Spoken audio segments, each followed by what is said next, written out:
तो बच्चों स्वागत है आपका पार्थियन बायो पर। और मैं आपको अब नेक्स्ट चैप्टर जो पढ़ाने वाला हूं बच्चों वो है अपना चैप्टर बहुत ही इंपॉर्टेंट 11th का सेकंड चैप्टर है बायोलॉजिकल क्लासिफिकेशन।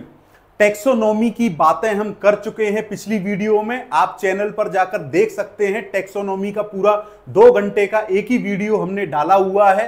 अब जो अपना नेक्स्ट चैप्टर है बायोलॉजिकल क्लासिफिकेशन, जहां से काफी सारे क्वेश्चन आपको नीट में जरूर देखने के लिए मिलते हैं। और मैं इस चैप्टर की जब शुरुआत करूंगा तो मैं शुरुआत जहां से करूंगा बच्चों वो मैं करूंगा आर.एच. विटेकर 1969 में, जो उन्होंने 5 किंगडम क्लासिफिकेशन आपको दिया, यहां से अपनी शुरुआत होगी। और धीरे धीरे फिर अपने जो किंगडम मोनेरा है, किंगडम प्रोटिस्टा है, फिर फंजाई है, प्लांटे है और एनिमेलिया तक इस तरीके से पूरा टॉपिक अपना कवर होता हुआ जाएगा। तो बायोलॉजिकल क्लासिफिकेशन का मतलब मैंने आपको समझा दिया है टेक्सोनॉमी में, और मैं आपको एक बार फिर बता दे रहा हूं। देखिए, आपको अपने घरों में भी क्लासिफिकेशन देखने को मिलता है, अपने ऑफिसेज में भी क्लासिफिकेशन देखने को मिलता है, आप जिस कवर्ड में अपने कपड़े रखते हैं वहां भी आपको क्लासिफिकेशन देखने को मिलता है। इस दुनिया में बच्चों हर जगह क्लासिफिकेशन आपको देखने को मिलेगा। क्यों देखने को मिलेगा? क्योंकि आप जब तक चीजों को अरेंज करके नहीं रखेंगे तब तक आपको आसानी नहीं होगी ऑब्जर्वेशन में। इसी तरीके से आपको इस दुनिया में जितनी भी बायोडायवर्सिटी मतलब फ्लोरा और फाउना, जब तक आप उसको अरेंज करके नहीं रखेंगे बच्चों, तो आप बताइए क्या आप उनके कैरेक्टर्स को, प्रॉपर्टीज को आसानी से स्टडी कर पाएंगे क्या? आपको भी पता है कि यह बहुत ही इम्पॉसिबल चीज हो जाएगी। चलिए, तो क्लासिफिकेशन का मतलब होता है the arrangement of organism into their convenient categories based on their properties, मतलब dissimilarities और similarities के बेसिस पर। तो अब मैं आपको एक बात बता दूं कि जब अपन चैप्टर 2 शुरू करते हैं बायोलॉजिकल क्लासिफिकेशन, बायोलॉजिकल मतलब जो लिविंग ऑर्गेनिज्म की जो हम बात करने वाले हैं, और क्लासिफाई मतलब कि जो लिविंग ऑर्गेनिज्म का जो क्लासिफिकेशन हम करने वाले हैं, उनको जो अरेंज करने वाले हैं उनके अलग अलग किंगडम में, तो उनकी बात हम करने वाले हैं। तो सबसे जो बेस्ट क्लासिफिकेशन जो आपका निकल के आता है बच्चों, वो आपको आर.एच. विटेकर ने दिया था। वो भी कब दिया था? 1969 में। और सबसे इंपॉर्टेंट बात तो बच्चों इसकी डेट है। ये क्वेश्चन आपको कई बार देखने को नीट में मिल सकता है बच्चों। इसीलिए अगर आपको डॉक्टर बनना है तो ऐसी डेट को आप जरूर याद रखेंगे, दिमाग में फोटो स्टेट कर लीजिएगा बच्चों कि आर.एच. विटेकर साहब ने 1969 में आपको एक 5 किंगडम क्लासिफिकेशन बना के दिया। बोलिए, तो ये तो आपका पहला पॉइंट हो गया। और नीचे मैंने लिख भी रखा है बच्चों कि आर.एच. विटेकर इन 1965 प्रपोज्ड अ 5 किंगडम क्लासिफिकेशन। तो ये तो अपनी पहली स्लाइड में जो चैप्टर के बारे में जो चीजें हमने लिख रखी थी वो मैंने यहां पर लिख दी हैं। अब जब मैं आगे की बातें करूंगा तो आगे देखिए क्या लिखा हुआ है।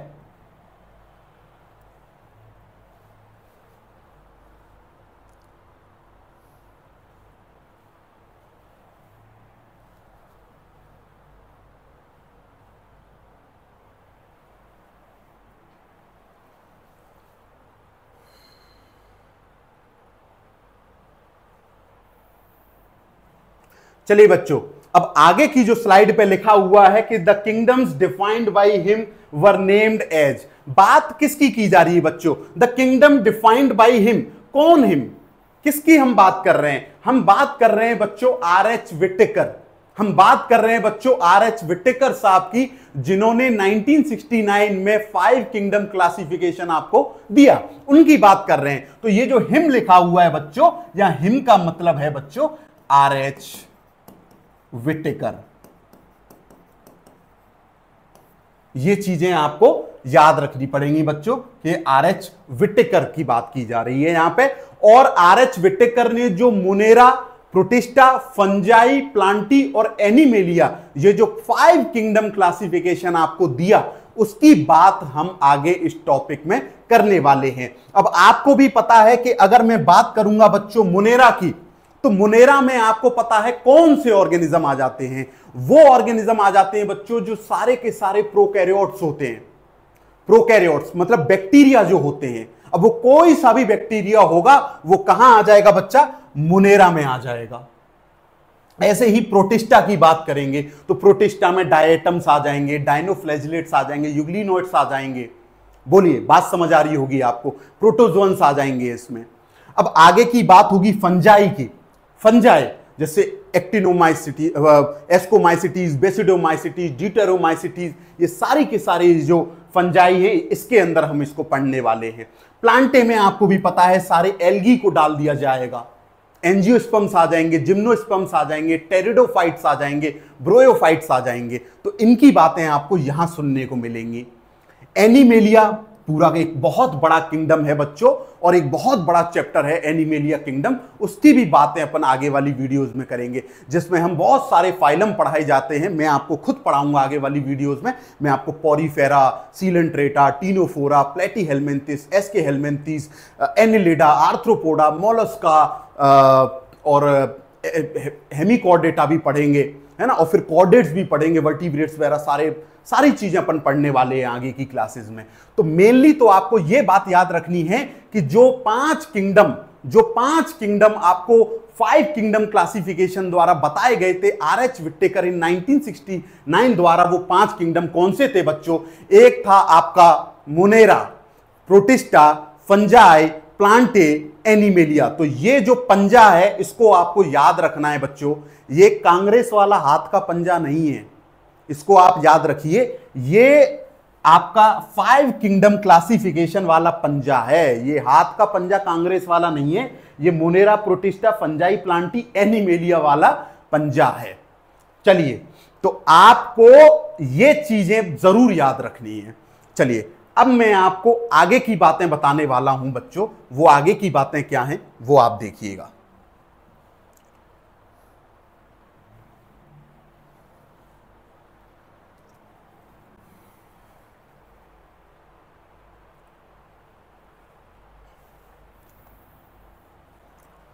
चलिएगा, अब सबसे जरूरी चीजें अपनी शुरू हो रही हैं बच्चों। अब जरूरी सबसे चीज क्या है वो देखिए आप। जरूरी बात यह है कि आपको भी पता है कि जो भी आएगा, जो भी साइंटिस्ट आएगा अपना क्लासिफिकेशन लेके, तो बच्चों उसका कोई आधार तो होना चाहिए, कोई बेस तो होना चाहिए, कोई बुलेट पॉइंट तो होने चाहिए।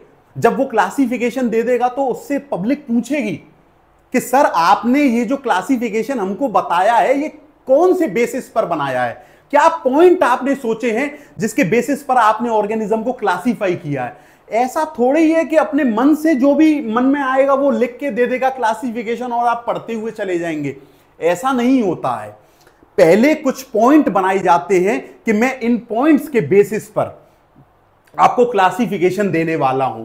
तो मेन चीज जो यहां लिखी हुई है कि the main criteria used by him. अब बच्चों फिर वही बात, हिम कौन, किसकी बात की जा रही है? वही आर.एच. विट्टेकर साहब की, फॉर मेकिंग क्लासिफिकेशन आर। मतलब इस पॉइंट के बारे में मैं अगर आपको बताऊं बच्चों, तो ये पॉइंट आपको बोलना चाह रहा है कि ऐसे कौन से मेन क्राइटेरिया थे जिसके बेसिस पर उन्होंने क्लासिफिकेशन दिया। तो देखिए बच्चों, सबसे पहला जो अपना पॉइंट है वो है सेल स्ट्रक्चर। क्या है बच्चों? Cell structure. सेल स्ट्रक्चर का मतलब होता है बच्चों कि वो प्रोकैरियोट है या फिर वो यूकैरियोट है। अगर मैं बात बताऊं आपको कि पहला जो उनका पॉइंट था आर.एच. विट्टेकर साहब का क्लासिफिकेशन करने के लिए बच्चों, वो था आपका कि सेल स्ट्रक्चर, बताइए सेल का स्ट्रक्चर कैसा है। वो जो सेल है वो प्रोकैरियोट है या फिर यूकैरियोट है। प्रोकैरियोट मतलब प्रिमिटिव टाइप के ऑर्गेनिज्म जिनके अंदर वेल डिफाइंड न्यूक्लियस नहीं है। बोलिए, बात समझ आई? एक यूकैरियोटिक टाइप का तो नहीं है कि क्या सर उनके अंदर वेल डिफाइंड न्यूक्लियस है? बोलिए, अगर यूकैरियोट है तो वो एडवांस टाइप के सेल हो गए बच्चों। इसका मतलब वहां पर वेल डिफाइंड न्यूक्लियस भी है, तो वेल डिफाइंड न्यूक्लियर एनवलप भी देखने को मिलेगा। तो पहला पॉइंट तो उनका ये था। अब दूसरा पॉइंट उन्होंने बात करी बॉडी ऑर्गेनाइजेशन। बॉडी किसकी बॉडी? लिविंग ऑर्गेनिज्म की बॉडी। ऑर्गेनाइजेशन के बॉडी का पैटर्न क्या है, नंबर ऑफ सेल्स कितने हैं। तो अगर बॉडी ऑर्गेनाइजेशन की बात होगी बच्चों तो वो किसकी बात कर रहे हैं कि वो सेल यूनिसेलुलर है या फिर मल्टी सेलुलर है। बोलिए बात समझ आई या नहीं है आपको। तो सेकंड पॉइंट है बच्चों अपना बॉडी ऑर्गेनाइजेशन, मतलब कि वो जो ऑर्गेनाइजेशन है बॉडी का, लिविंग ऑर्गेनिज्म का, वो यूनिसेलुलर है या मल्टी सेलुलर है। यूनि मतलब सिंगल यूनिट एक सेल का, और मल्टी सेलुलर मतलब एक से ज्यादा cell, more than one cell. तो वो ऑर्गेनिज्म एक सिंगल सेल का बना हुआ है या फिर मोर देन वन सेल का बना हुआ है। सेकंड पॉइंट उन्होंने बॉडी ऑर्गेनाइजेशन में ये लिया। चलिए अब आ जाइए तीसरे पॉइंट पर, मोड ऑफ न्यूट्रिशन। किसकी बात करेंगे बच्चों, मोड ऑफ न्यूट्रिशन। सबसे इंपॉर्टेंट पॉइंट यही है बच्चों। अगर मैं आपको यह बात बता दूं कि इन पांचों पॉइंट में से 5 पॉइंट जो आपको दिए हुए हैं, cell structure, body organisation and mode of nutrition, reproduction and phylogenetic relationship, जिसकी हम आगे बात करने वाले हैं, तो उसमें सबसे important point mode of nutrition है। मोड ऑफ न्यूट्रिशन क्यों है बच्चों, क्योंकि यही एक ऐसा पॉइंट है जिसने सबसे ज्यादा ऑर्गेनिज्म मतलब किंगडम्स के बीच में डिफरेंशिएशन किया। बोलिए, क्योंकि देखिए अगर मैं मोनेरा की और प्रोटिस्टा की बात करता हूं तो चलिए सेल स्ट्रक्चर वाले पॉइंट ने मोनेरा को अलग कर दिया, क्योंकि भैया देखो मोनेरा प्रोकैरियोट होते हैं, बाकी सारे यूकैरियोट होते हैं। चाहे आप प्रोटिस्टा ले लीजिए, फंजाई ले लीजिए, प्लांटी ले लीजिए, एनिमेलिया ले लीजिए, चारों जो किंगडम है वो कौन से हैं, वो सारे के सारे बच्चों यूकैरियोट हैं। तो बताइए सेल स्ट्रक्चर वाले पॉइंट ने, एक ही पॉइंट ने मोनेरा को अलग कर दिया। इसीलिए मैं कह रहा हूं कि मोड ऑफ न्यूट्रिशन जो है ये सबसे इंपॉर्टेंट पॉइंट है, सबसे इंपॉर्टेंट पॉइंट है। चलिए अब मोड ऑफ न्यूट्रिशन की जहां बात होगी बच्चों, तो मोड ऑफ न्यूट्रिशन का मतलब क्या है। मोड ऑफ न्यूट्रिशन का मतलब यह है कि जो ऑर्गेनिज्म एग्जिस्ट कर रहा है लिविंग ऑर्गेनिज्म में, वो किस टाइप का न्यूट्रिशन ले रहा है। मतलब वो अपना फूड अपने आप खुद बना रहा है, they make their own food, या फिर वो किसी और ऑर्गेनिज्म पर या फिर वो किसी और दूसरे ऑर्गेनिज्म पर डिपेंड है अपने फूड रिक्वायरमेंट के लिए। जैसे मैं अपनी बात करूं बच्चों, तो मैं एक ऐसा लिविंग ऑर्गेनिज्म हूं कि जो कि दूसरे ऑर्गेनिज्म पर डिपेंड हूं अपनी फूड रिक्वायरमेंट्स के लिए। तो यहां पर बात की जाएगी कि बताइए वो ऑटोट्रॉफ है या फिर वो हेटेरोट्रॉफ है, इसकी बात की जाएगी। अब अपना फोर्थ वाला पॉइंट आ जाता है रिप्रोडक्शन। री मतलब दोबारा, प्रोडक्शन मतलब फॉर्मेशन, मतलब किसी चीज का दोबारा बनना। आगे आने वाली जो प्रोजेनी है वही प्रोसेस जो है वो रिप्रोडक्शन है। आगे आने वाली जो प्रोजेनी है वो कौन सी प्रोसेस से आएगी बच्चों, वो रिप्रोडक्शन से आएगी। और जब तक रिप्रोडक्शन नहीं होगा तब तक आगे आने वाली प्रोजेनी नहीं आएंगी, और आगे आने वाली प्रोजेनी नहीं आएंगी अगर किसी स्पीसीज की बच्चों, तो आपको भी पता है कि एक न एक दिन वो स्पीसीज इस दुनिया से एक्सटिंक्ट कर जाएगी। बोलिए, ये वाली बात आप समझ गए होंगे कि अगर रिप्रोडक्शन प्रोसेस पर लगाम लगा दूंगा आज मैं, अगर मैं बोलूंगा कि अगर डॉग की पॉपुलेशन आज के बाद रिप्रोडक्शन नहीं करेगी, तो बच्चों आपको भी पता है कि एक न एक दिन डॉग की जो पॉपुलेशन है वो इस दुनिया से खत्म हो जाएगी, एक्सटिंक्ट हो जाएगी। बोलिए, हो जाएगी या नहीं हो जाएगी। और अगर इस तरीके से अगर रिप्रोडक्शन को खत्म कर दिया गया, अगर मैं रिप्रोडक्शन वाले पॉइंट पे अगर मैं लगाम लगा दूंगा, खत्म कर दूंगा इस पॉइंट को, तो एक न एक दिन सारी की सारी स्पीसीज इस दुनिया में जो एग्जिस्ट कर रही हैं बच्चों, वो खत्म हो जाएंगी, एक्सटिंक्ट हो जाएंगी, और ये इकोसिस्टम आपका बर्बाद हो जाएगा।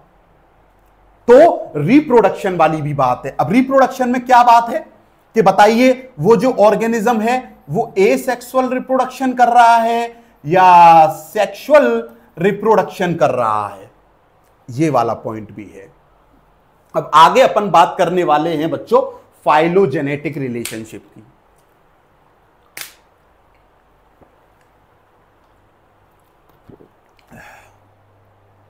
अब फाइलोजेनेटिक रिलेशनशिप की अगर मैं बात करता हूं बच्चों, तो देखिए फाइलोजेनेटिक मतलब क्या है।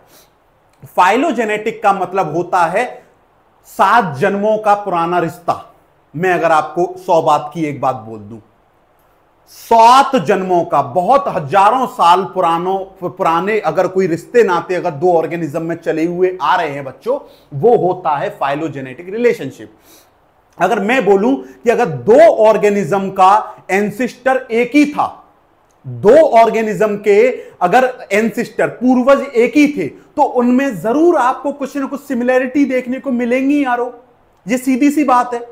अगर मेरे साइड में अगर कोई मेरे ही परिवार का अगर कोई सदस्य खड़ा हुआ है, अगर मैं और मेरा कोई मेंबर खड़ा हुआ है और हम 2 ऑर्गेनिज्म का अगर एंसिस्टर बहुत सालों पहले एक ही रहा होगा, तो बच्चों ये बात हकीकत है कि मेरे और उस जो मेरे साइड में जो लिविंग ऑर्गेनिज्म खड़ा हुआ है, हकीकत सी बात है कि हम दोनों में कोई ना कोई सिमिलरिटी हो सकता है, थोड़ी बहुत हो, लेकिन होंगी जरूर। तो ये वाली बात जो होती है फाइलोजेनेटिक रिलेशनशिप की, तो आर.एच. विट्टिकर साहब ने तो इस पॉइंट की भी बात करी। तो इसीलिए बच्चों ये एक बेस्ट क्लासिफिकेशन है, ये एक अच्छा क्लासिफिकेशन है, तभी हम आज इसकी बात करते हैं, क्योंकि इन्होंने हर किसी पॉइंट की बात करी, चाहे वो सेल स्ट्रक्चर हो, बॉडी ऑर्गेनाइजेशन हो, मोड ऑफ न्यूट्रिशन हो, रिप्रोडक्शन हो और फाइलोजेनेटिक रिलेशनशिप हो।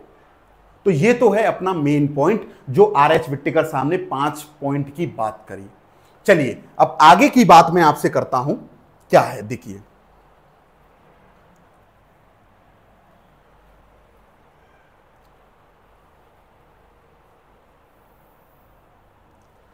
अब देखिए बच्चों, ये वही टेबल है जिस टेबल को आप अपनी एनसीईआरटी में देखते हैं, और वही एनसीईआरटी वाली टेबल मैंने अपनी स्लाइड पर चिपका रखी है।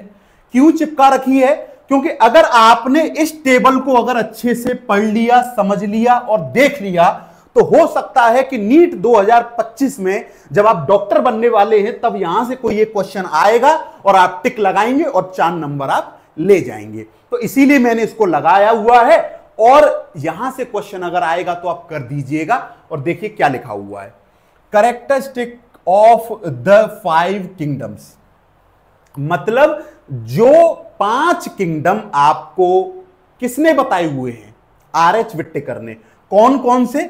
Monera, protista, fungi, Plantae, animalia. और आपको भी पता है कि 5 किंगडम जो आपको बताए हुए हैं, उनके कैरेक्टर के बारे में मैं आपको बताने वाला हूं। जो आपकी एनसीईआरटी की जो टेबुलर फॉर्म दी हुई है, वही मैंने यहां चिपका रखा है। 5 कैरेक्टर आपने ले लिए यहां पे। एक आपने सेल टाइप ले लिया है, एक आपने, जैसे सेल टाइप मतलब वो प्रोकैरियोट है या यूकैरियोट है। एक आपने सेल वॉल ले रखा है कि बताइए उस ऑर्गेनिज्म में सेल वॉल है या नहीं है। एक आपने न्यूक्लियर मेम्ब्रेन ले रखा है कि बताइए न्यूक्लियस के बाहर जो न्यूक्लियर मेम्ब्रेन होती है वो है या नहीं है। और एक आपने बॉडी ऑर्गेनाइजेशन ले रखा है, वही यूनिसेलुलर मल्टीसेलुलर वाला, ये आपने ले रखा है। एक आपने मोड ऑफ न्यूट्रिशन ले रखा है बच्चों, मतलब मोड ऑफ न्यूट्रिशन मतलब कि वो जो ऑर्गेनिज्म है वो अपनी फूड रिक्वायरमेंट किस तरीके से कर रहा है। तो हम इसकी बातें आगे करने वाले हैं। चलिए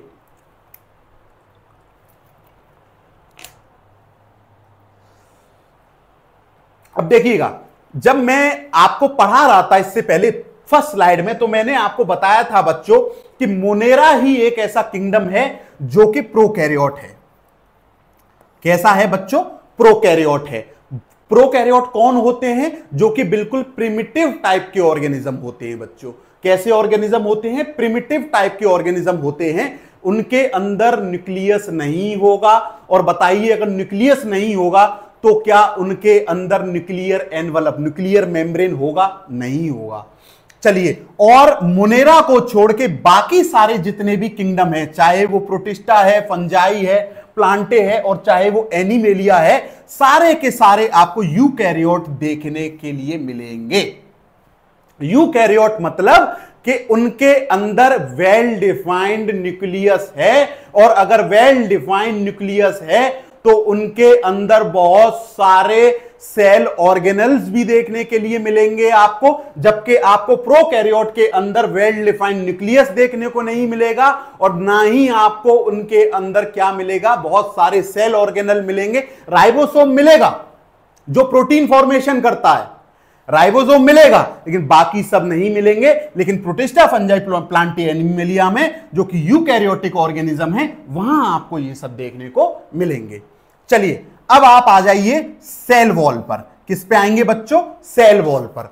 तो देखिए मोनेरा के अंदर जो बैक्टीरिया का किंगडम है, वहां भर भर के आपको, दुनिया भर के आपको बैक्टीरिया देखने को मिलने वाले हैं बच्चों। वहां आपको सेल वॉल देखने को मिलेगी, लेकिन नॉन सेलुलोजिक। वहां आपको सेल वॉल तो देखने को मिलेगी बच्चों, लेकिन नॉन सेलुलोजिक, सेलुलोज से बनी सेल वॉल वहां नहीं है। सेलुलोज से बनी सेल वॉल वहां नहीं है बच्चों। सेलुलोज से बनी सेल वॉल आपको आगे देखने को मिलेगी, मैं उसको भी बताऊंगा, लेकिन नॉन सेलुलोजिक होगी, जो कि काय की बनी हुई है? पेप्टिडोग्लाइकेन की। और जब आप पेप्टिडोग्लाइकेन को ब्रेक करते हैं बच्चों, तो वो पॉलीसैकेराइड और अमीनो एसिड बनता है। तो नॉन सेलुलोजिक की बनी हुई है मोनेरा की सेल वॉल, पेप्टिडोग्लाइकेन की।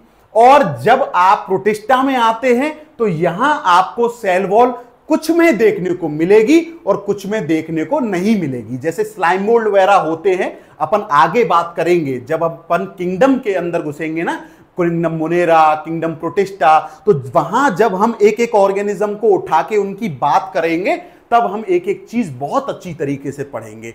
लेकिन यहां आप अभी इतना याद रखें कि प्रेजेंट इन सम, कुछ में होती है और कुछ में नहीं होती है। बात आएगी फंजाई की, तो फंजाई के अंदर भी सेल वॉल होती है बच्चों, लेकिन present with chitin. Hard material है, प्रेजेंट विद काइटिन, काइटिन की बनी हुई होती है। अब आ जाइए प्लांटी। अपन बचपन से पढ़ते हुए आ रहे हैं कि प्लांट का जो सेल वॉल होता है बच्चों, वो सेलुलोज का बना हुआ रहता है। तो प्लांट का जो सेल वॉल है वो किसका बना हुआ है बच्चों? सेलुलोज का।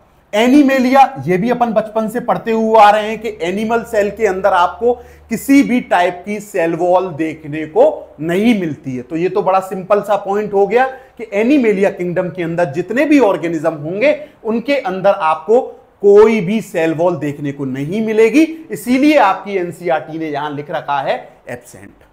चलिए अब ये भी सिंपल सा पॉइंट है, न्यूक्लियर मेम्ब्रेन। न्यूक्लियर मेम्ब्रेन मतलब न्यूक्लियस के बाहर की मेम्ब्रेन। न्यूक्लियर मेम्ब्रेन बच्चों न्यूक्लियस के बाहर की मेम्ब्रेन। और इसकी जब आप बात करते हैं तो बताइए, जहां आपको वेल डिफाइंड न्यूक्लियस देखने को मिलेगा, इसका मतलब वहां आपको वेल डिफाइंड न्यूक्लियर एनवलप, जो न्यूक्लियर मेम्ब्रेन है, वो भी देखने को मिलेगी। तो मोनेरा के अंदर प्रोकैरियोटिक ऑर्गेनिज्म आते हैं जिनके अंदर आपको न्यूक्लियस देखने को ही नहीं मिल रहा है, वेल डिफाइंड न्यूक्लियस। तो उनके अंदर न्यूक्लियर मेम्ब्रेन तो कहां ही होगी, तो इसीलिए मैंने लिख रखा है एब्सेंट। और बाकी सारे यूकैरियोटिक ऑर्गेनिज्म हैं, चाहे आप प्रोटिस्टा, फंजाई, प्लांटी, एनिमेलिया की बात कर लें, तो उनके अंदर तो आपको पता है वेल डिफाइंड न्यूक्लियस है। तो उनके अंदर आपको सब में प्रेजेंट प्रेजेंट प्रेजेंट प्रेजेंट लिखना पड़ेगा। यहां मैंने एब्सेंट लिख रखा है, ये प्रेजेंट प्रेजेंट प्रेजेंट प्रेजेंट। क्यों प्रेजेंट? क्योंकि बाकी सारे यूकैरियोट हैं और मुझे पता है कि यूकैरियोटिक के अंदर एडवांस टाइप का सेल है ये, और इसके अंदर वेल डिफाइंड न्यूक्लियस है, तो इसके अंदर वेल डिफाइंड न्यूक्लियर मेम्ब्रेन भी होगी। अब आगे अपन बात करेंगे बॉडी ऑर्गेनाइजेशन की। किसकी बात करेंगे बच्चों? बॉडी ऑर्गेनाइजेशन की।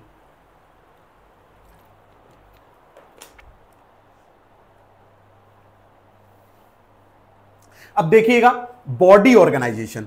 बॉडी ऑर्गेनाइजेशन मतलब कि वो यूनिसेलुलर है या मल्टी सेलुलर है। देखिए आपको भी पता है बच्चों कि जब मैं बॉडी ऑर्गेनाइजेशन की बात करता हूं बच्चों, तो बॉडी ऑर्गेनाइजेशन में जैसे कि सबसे पहले एक यूनिसेलुलर आ गया। जैसे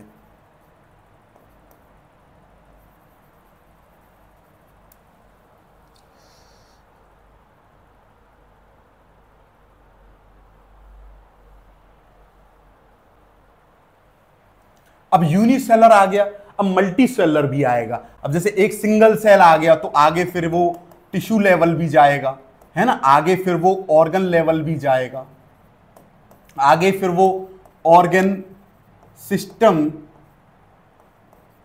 लेवल तक भी जाएगा और फिर आगे वो पूरा ऑर्गेनिज्म बन जाएगा। इस तरीके से ये सीरीज चलती है अपनी बॉडी ऑर्गेनाइजेशन की।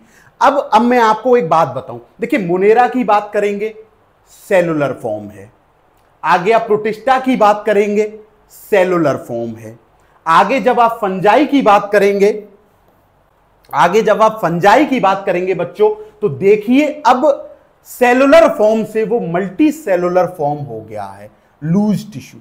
मल्टी सेलुलर कि मतलब अब एक सिंगल सेल यहां पर नहीं है, अब बहुत सारे सेल एक दूसरे से मिल गए हैं, तब जाके वो फंजाई को बना रहे हैं। लूज टिश्यू कौन से होते हैं यहां पे, हाइफी वेरा होते हैं। हाइफी माइसीलियम की बात हम आगे करेंगे जब हम फंजाई को अच्छे से पढ़ेंगे, वहां हम करेंगे। यहां अभी मैं ज्यादा अंदर चीजों में नहीं जा रहा हूं क्योंकि अभी मैं सिर्फ आपको 5 किंगडम क्लासिफिकेशन ही बता रहा हूं।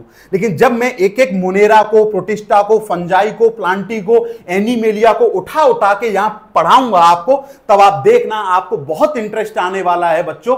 और पार्थियन बायो की वीडियोस में आपको एक एक ऑर्गेनिज्म के बारे में इस तरीके से पढ़ाया जाएगा जैसे आपको लगेगा कि ये ऑर्गेनिज्म मेरा दोस्त है। पढ़ाने का तरीका है बच्चों, हो सकता है बहुत सारी जगह पे आप जाओगे तो आपको चीजों को रटा दिया जाएगा कि ये ऑर्गेनिज्म ये है, ये ऑर्गेनिज्म ये है, लेकिन जब तक ऑर्गेनिज्म आपका दोस्त ना बन जाए तब तक बायोलॉजी को पढ़ने का मजा ही नहीं है बच्चों। इसीलिए मैं आपसे कह रहा हूं कि ऑर्गेनिज्म को अपना दोस्त बनाओ। फंजाई है, दोस्त बना लो उसको। कोई प्लांट है, उसको दोस्त बना लो अगर आप बायोलॉजी पढ़ रहे हैं तो। इसीलिए मैं कह रहा हूं, जैसे मैथमेटिक्स वाले बच्चों डिफरेंशिएशन और इंटीग्रेशन को दोस्त बना लेते हैं अपना, इसीलिए मैं आपसे कह रहा हूं कि आप एक एक ऑर्गेनिज्म को यहां फ्रेंड्स बना के पढ़ेंगे, इतना इंटरेस्ट लेके पढ़ेंगे क्योंकि पढ़ाने वाला ही आपका ऐसा है। तो इसीलिए मैं आपसे कह रहा हूं कि ध्यान दीजिए। और अब आप देखिए मल्टी सेलुलर हो गया है। अब जब आगे ऑर्गेनिज्म की बात होगी, जब हम और एडवांस ऑर्गेनिज्म की बात करेंगे बच्चों, तो वो फिर टिश्यू टाइप का हो गया या फिर ऑर्गन टाइप का हो गया। आप देखिए सीरीज में आगे बढ़ता चला जा रहा है। एक सिंगल सेल से फिर वो टिश्यू लेवल पे गया, फिर वो आप देखिए ऑर्गन लेवल तक हम पहुंच गए हैं, और फिर आगे जब हम जाएंगे तो बच्चों वो ऑर्गन सिस्टम लेवल तक हम पहुंच जाएंगे। तो बॉडी ऑर्गेनाइजेशन में एक सिंगल सेल से शुरुआत होके मल्टी सेलुलर तक हम पहुंचे, और फिर आगे जाके टिश्यू ऑर्गन लेवल तक पहुंचे, और फिर एंड में हम जाके टिश्यू ऑर्गन और ऑर्गन सिस्टम लेवल तक पहुंच गए हैं। तो ये हो गया आपका बॉडी ऑर्गेनाइजेशन वाला पॉइंट। अब एक लास्ट पॉइंट जो अपना बचता है बच्चों, मोड ऑफ न्यूट्रिशन। इस पॉइंट को बहुत ध्यान से समझने की जरूरत है मेरे दोस्तों। क्यों? क्योंकि यही एक ऐसा पॉइंट है जिसने वास्तव में 5 किंगडम्स के बीच में बहुत अच्छी तरीके से डिफरेंशिएशन करना सिखाया। तो इसकी बात हम बहुत अच्छे से करेंगे, ध्यान से सुनिएगा।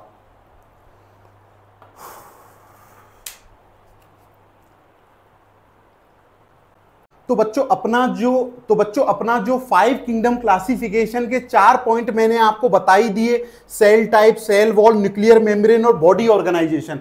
अब जो अपना लास्ट वाला जो इंपॉर्टेंट जो अपना करेक्टर वाला पॉइंट है, मोड ऑफ न्यूट्रिशन, और मैंने आपको बताया भी है कि ये सबसे इंपॉर्टेंट पॉइंट है। और अगर आपसे कोई पूछे कि सर बताइए ये इंपॉर्टेंट पॉइंट क्यों है, तो यही एक ऐसा पॉइंट था बच्चों जिसने किंगडम्स को बहुत अच्छी तरीके से डिफरेंशिएट कर दिया एक दूसरे से।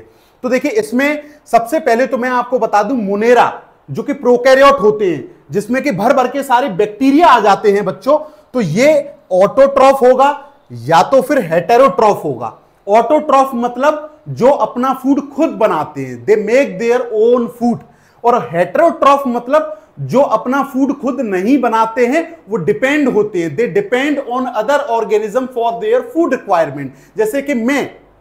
और ऑटोट्रॉफ में बच्चों देखिए एक पॉइंट और लिखा हुआ है, देखिए यहां पर saprophytic, parasitic, holozoic, photosynthetic, parasitic, ये सारे पॉइंट लिखे हुए हैं बच्चों। तो मैं आपको एक एक करके इनको एक्सप्लेन कर देता हूं, फिर मैं आगे चलूंगा। देखिए ऑटोट्रॉफिक का मतलब मैंने आपको बता ही दिया, वो ऑर्गेनिज्म जो अपना फूड खुद बनाते हैं, जैसे प्लांट। हेटेरोट्रॉफ मतलब वो ऑर्गेनिज्म जैसे कि मैं, जो कि अपनी फूड रिक्वायरमेंट के लिए सामने वाले ऑर्गेनिज्म पर डिपेंड हूं। अगर वो मुझे फूड नहीं देगा तो मैं मर जाऊंगा, ये वाली बात। अब ऑटोट्रॉफ में लिखी हुई है एक बात, कीमोसिंथेटिक। तो बच्चों देखिए, बहुत सारे बैक्टीरिया कीमोसिंथेटिक टाइप का न्यूट्रिशन करते हैं। और कीमोसिंथेटिक टाइप का न्यूट्रिशन क्या होता है बच्चों, मैं आपको बता दूं। कीमोसिंथेटिक टाइप का nutrition occurs in bacteria and other organisms and the use of energy released by inorganic chemical reaction to make the food like sugar molecule. और इस टाइप का जो कीमोसिंथेटिक टाइप का न्यूट्रिशन होता है बच्चों, ये वहां चलता है जहां एब्सोल्यूट डार्कनेस होती है बच्चों। जैसे वो बैक्टीरिया जो समंदर के नीचे पाए जाते हैं बहुत गहराई में, और आपको पता है बच्चों कि 500 मीटर के नीचे जब आप समंदर में जाएंगे, समंदर में ओशियन में जाएंगे 500 मीटर की नीचे की गहराई में, तो वहां लाइट पेनिट्रेट नहीं करती है, वहां एब्सोल्यूट डार्कनेस हो जाती है। तो वहां किस टाइप का न्यूट्रिशन काम में आएगा? कीमोसिंथेटिक रिएक्शन चलती है, केमिकल रिएक्शन चलती है, वहां आपको केमिकल से फूड बनता है। तो ये हो गया कीमोसिंथेटिक टाइप। अब आ जाएगा photosynthetic type of chemical reaction. Photosynthetic मतलब जहां पर आपको सनलाइट यूज की जाएगी और सनलाइट से क्या बन जाएगा, यूज करके फूड प्रोडक्ट बन जाएंगे। जो फूड के मॉलिक्यूल हैं वो लाइट से, मतलब लाइट एनर्जी को यूज करके जो फूड मॉलिक्यूल है वो बन जाएगा। कीमोसिंथेटिक में केमिकल एनर्जी यूज की जाएगी, फोटोसिंथेटिक में लाइट एनर्जी यूज की जाएगी। जैसे कि प्लांट्स में क्या होता है, ऑटोट्रॉफिक न्यूट्रिशन होता है और लिखा हुआ है फोटोसिंथेटिक। इसका मतलब यहां पर लाइट एनर्जी, जो सनलाइट है, उसको यूज करके फूड का मॉलिक्यूल बना दिया जाएगा। अब देखिए लास्ट में क्या लिखा हुआ है मोनेरा में, हेटेरोट्रॉफिक न्यूट्रिशन। हेटेरोट्रॉफिक मैं आपको बता चुका हूं कि मतलब दूसरे पर डिपेंड है, दूसरे ऑर्गेनिज्म पर फूड रिक्वायरमेंट के लिए। तो देखिए इसमें लिखा हुआ है कि या तो वो सेप्रोफाइटिक होगा या फिर वो पैरासिटिक होगा। अब मैं आपको बता दूं कि सेप्रोफाइटिक टाइप ऑफ न्यूट्रिशन क्या होता है बच्चों, मतलब वो ऑर्गेनिज्म जो कि dead and decaying organic material पर, डेड एंड डिकेइंग जो रॉड मटेरियल होता है बच्चों, सड़ा गला जो मटेरियल होता है, उस पर जो फीड करते हैं बैक्टीरिया, वो होता है सेप्रोफाइटिक टाइप ऑफ न्यूट्रिशन। अब एक यहां दे रखा है parasitic type of nutrition. Parasitic type of nutrition बच्चों क्या होता है, वो ऑर्गेनिज्म होते हैं बच्चों ये जहां पर ऑर्गेनिज्म, मतलब वो parasite lives on the body surface. जो होस्ट होगा या तो उसकी बॉडी सरफेस पर फीड कर रहा होगा या फिर उसकी बॉडी के अंदर जाके फीड कर रहा होगा। जैसे मैं आपको एक बात बता दूं, जैसे लाइस ऑन ह्यूमन है ना, जैसे हमारे बालों के अंदर सर पे, खोपड़ी पे, यहां पर जू जो होते हैं लाइस, वो फीड करते हैं। जैसे बहुत सारे जैसे टेप बॉम वगैरह हैं, जब आप पढ़ते हैं ऐसे पैरासिटिक बैक्टीरिया जो कि हमारी बॉडी के अंदर रहते हैं, टेप बॉम वगैरह, तो वो वहां पर फीड करते हैं। बोलिए प्लेटी हेलमिंथिस वाला जो फाइलम है वहां अपन पढ़ते हैं। तो पैरासिटिक मतलब कौन से ऑर्गेनिज्म होते हैं बच्चों, वो ऑर्गेनिज्म जो कि एक होस्ट की बॉडी पर सरफेस पर रहेंगे, फीड करेंगे, या फिर उनकी बॉडी के अंदर जाके फीड करेंगे। तो मैंने बच्चे आपको देखो ऑटोट्रॉफिक का मतलब बता दिया, जिसके अंदर कीमोसिंथेटिक भी बताया। ऑटोट्रॉफ मतलब जो दूसरों पर डिपेंड नहीं, अपने आप खुद बनाएंगे। हेटेरोट्रॉफ मतलब जो दूसरों पर डिपेंड है। ऑटोट्रॉफिक में मैंने कीमोसिंथेटिक समझा दिया कि वो इनऑर्गेनिक केमिकल रिएक्शन की जो एनर्जी होगी, वहां से वो एनर्जी रिलीज करके वो अपना फूड बनाएंगे। और ये कहां काम में आता है, जहां पर सनलाइट नहीं पहुंचती है, समंदर के नीचे और एब्सोल्यूट डार्कनेस में। और फिर मैंने आपको सेप्रोफाइटिक बता दिया जो कि डेड और डिकेइंग रॉ मटेरियल पर फीड करते हैं, सड़े गले मैटर पर। और पैरासिटिक बता ही दिया कि वो ऑर्गेनिज्म जो कि या तो किसी होस्ट की बॉडी सरफेस पर रह के फीड करते हैं या फिर बॉडी के अंदर जाके फीड करते हैं। बोल दिया आपको। चलिए अब बात आती है प्रोटिस्टा की। तो देखिए प्रोटिस्टा में भी मैंने लिख रखा है ऑटोट्रॉफिक टाइप का न्यूट्रिशन देखने को मिलेगा, जिसमें आपको फोटोसिंथेटिक देखने को मिलेगा बच्चों, कीमोसिंथेटिक देखने को नहीं मिलेगा, फोटोसिंथेटिक और हेटेरोट्रॉफिक देखने को मिलेगा। चलिए अब बात आएगी फंजाई की। तो बच्चों फंजाई सारी की सारी हेटेरोट्रॉफिक है, ऑटोट्रॉफ नहीं है। फंजाई अपना खाना खुद नहीं बना सकती हैं। मेरी तरह फंजाई मेरी तरह अपना फूड खुद नहीं बना सकती है। और फंजाई भी दो टाइप की हैं बच्चों, या तो सेप्रोफाइटिक मतलब जो सड़े गले मैटर पर देखने को मिलेगी, मतलब dead and decaying raw material से अपना फूड लेंगी। और पैरासिटिक का भी मतलब मैंने आपको बता दिया। चलिए, और फिर प्लांटे, आपको भी पता है, बचपन से पढ़ते हुए आ रहे हैं, प्लांट्स जितने भी होते हैं वो ऑटोट्रॉफिक टाइप का न्यूट्रिशन लेते हैं, मतलब वो अपना फूड खुद बनाते हैं और ये फोटोसिंथेटिक ही होते हैं, कीमोसिंथेटिक नहीं है। ऑटोट्रॉफिक मतलब फोटोसिंथेटिक ही होते हैं। सारे प्लांट्स कैसे हैं, सनलाइट को लेंगे और फोटोसिंथेटिक रिएक्शन करेंगे और अपना फूड रिक्वायरमेंट कंप्लीट कर लेंगे। अब बात आएगी एनिमेलिया की, तो एनिमेलिया मतलब मेरा जो किंगडम है, आपका और मेरा, जिसमें सारे के सारे जैसे एनिमल्स आ जाएंगे, पॉरीफेरा आ जाएंगे, सीलेंट्रेट आ जाएंगे, टीनोफोरा आ जाएंगे। इसमें आपको न्यूट्रिशन या तो होलोजोइक देखने को मिलेगा या सेप्रोफाइटिक देखने को मिलेगा। अब सेप्रोफाइटिक मैंने आपको समझा दिया था, होलोजोइक मैं आपको समझा दे रहा हूं बच्चों। तो ये वो ऑर्गेनिज्म होते हैं, they consume a variety of organic material which then undergoes a series of metabolic process like digestion, absorption and assimilation। कि मतलब पहले वो अपना खाने को लेते हैं, डाइजेस्ट करते हैं, फिर उसको एब्जॉर्ब करते हैं और फिर वो उसको एसिमिलेट करते हैं। बोलिए, तो ये वाला पॉइंट अपना हो गया। तो ये पूरी टेबल मैंने आपको समझा दी है बच्चों बहुत अच्छे से, और आप इसका एक एक पॉइंट अच्छे से याद कर लें, सवाल यहां से आने का चांस होता है। चलिए, अब अपन आगे बढ़ते हैं और आगे अपन बढ़ के बच्चों हम आपको पार्थियन बायो पर नीट 2025 जो आने वाला है उसकी तैयारी बहुत अच्छे से करा रहे हैं। अगर जिस तरीके से मेहनत हम कर रहे हैं और आप अगर हमारे साथ मिलकर मेहनत करेंगे बच्चों, तो एक दिन आप डॉक्टर जरूर बनेंगे। और जब आप नीट 2025 का एग्जाम देने जाएंगे और ये सारी वीडियोस अगर आप बहुत शिद्दत से और मेहनत से देखेंगे, लगन से, तो आपको सारे क्वेश्चन आपको अपने एग्जाम में यहीं से देखने को मिलेंगे बच्चों, और आप डॉक्टर बन जाएंगे, ये मेरी गारंटी है। चलिए, अब 5 किंगडम, एक एक किंगडम की धीरे धीरे बात करेंगे। जैसे पहला अपना किंगडम है मोनेरा। आपको बता दिया था कि ऑल द प्रोकैरियोट्स, सारे के सारे प्रोकैरियोट्स जिसके अंदर वेल डिफाइंड न्यूक्लियस नहीं है, वो आपको यहां देखने को मिलेंगे। अब क्या क्या एग्जांपल्स हैं इनके, जैसे यू बैक्टीरिया जो कि ट्रू बैक्टीरिया होते हैं, Rickettsia, Chlamydia, Actinomycetes, blue green algae, archaebacteria और माइकोप्लाज्मा। ये कुछ एग्जाम्पल हैं जिनके बारे में जब हम आगे आगे आने वाली क्लासेस में, वीडियोस में, किंगडम मोनेरा पर एक हमारा पूरा एक वीडियो आएगा, पूरा आधे 1 घंटे का। आप उसमें एक एक ऑर्गेनिज्म के बारे में हम पढ़ाएंगे, एक एक बैक्टीरिया के बारे में पढ़ाएंगे। तो 5 किंगडम का जो पहला किंगडम है मोनेरा, प्रोकैरियोट्स इसके सारे हैं, और जिसमें कि eubacteria, Rickettsia, Chlamydia, Actinomycetes, blue green algae, archaebacteria और माइकोप्लाज्मा, ये सारे के सारे ऑर्गेनिज्म जो हैं वो इस किंगडम में पढ़े जाते हैं। अब आगे वाले ऑर्गेनिज्म की अगर मैं आपको बात बताऊंगा बच्चों, तो वो क्या हैं वो भी आप देख लीजिए। अब है प्रोटिस्टा।